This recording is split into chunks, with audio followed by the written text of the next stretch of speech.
বাজে রাত 1টা, এখন আমরা খেতে বসেছি, মানে এখন খাবো। বাবা ফোনটা পড়ে গেল।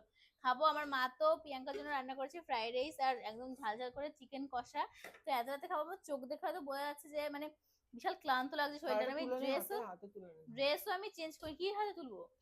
ও আচ্ছা, যাই হোক, আমি ড্রেসও চেঞ্জ করিনি। তো প্রথমে প্রিয়াঙ্কাকে দিয়ে সুন্দর করে সাজিয়ে বাটিতে হয়ে গেছে। ওখান থেকে বসে বসে বলতেছে হয়ে গেছে হয়ে গেছে।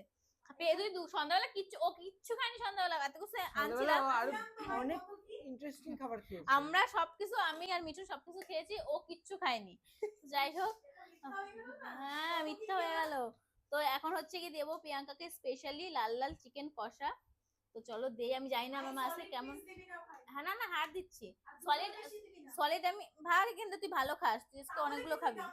হ্যাঁ অনেকগুলো খাবি। আমরা আজকে সব সব হাড় আনছি, কারণ আমিও হাড় খাই, মিঠুনও হাড় খায়। আমরা সলিড খাই না, তাই সলিড আনিও না সরখান দিয়ে। তো চলো এবার হচ্ছে কি আমরা খাওয়া দাওয়া করবো। আর কে কে আমাদের মতন এরকম রাত্রেবেলা খাও একটুখানি বলো তো। আমরা যখন একসাথে থাকি না, যেখানে থাকি না কেন, প্রিয়াঙ্কার বাড়িতে যখন গেছিলাম তখনও খেতে খেতে 3টে বাজিয়েছি।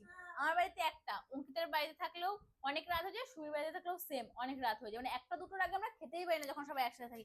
মানে এত গল্প করি, লোকের নামে গসিপ করি, মেয়েদের কাজই গসিপ করা, গসিপ করি, তাই সময় মানে এইভাবেই কেটে যায়, খাওয়ার কথা মনে থাকে না।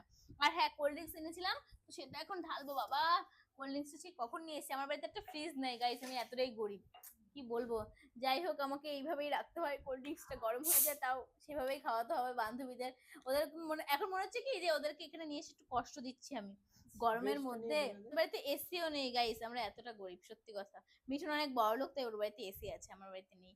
আর হ্যাঁ, আজকে কিন্তু পরেছি আমি সুন্দর একটা ড্রেস, এটা একটা চুড়িদার মতন, যেটা আমি মিশো থেকে নিয়েছি।